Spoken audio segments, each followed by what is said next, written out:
Hujambo. Jumamosi hii katika chuo chetu kikuu kutakuwa na kongamano la Kiswahili ambapo kutakuwa na wataalamu wa Kiswahili ambao wataweza kuongelelea mambo kadha wa kadha ya Kiswahili. Lakini kabla ya hayo, ningependa kupata ufahamu wa lugha ya Kiswahili kwa baadhi ya wanafunzi na wafanyikazi. Nina maneno matatu.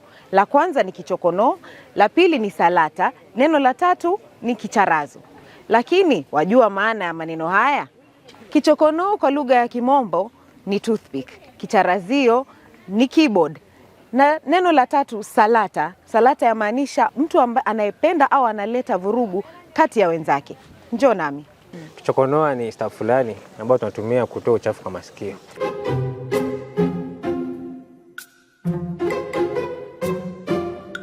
Maana ya neno kicharazio kwa ufahamu wangu naona inamaanisha fimbo.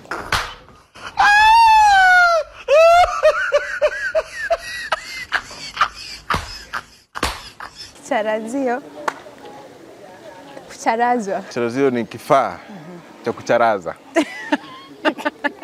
Itumie katika sentensi. Alicharazwa. Nipe maana ya neno salata. Ni muishie. Mimi sijui shika. Shika kitu yenyu. Guys, I don't know. Kichokono, kitu natembeanga na nyumba. Hii natembeanga na nyumba yake.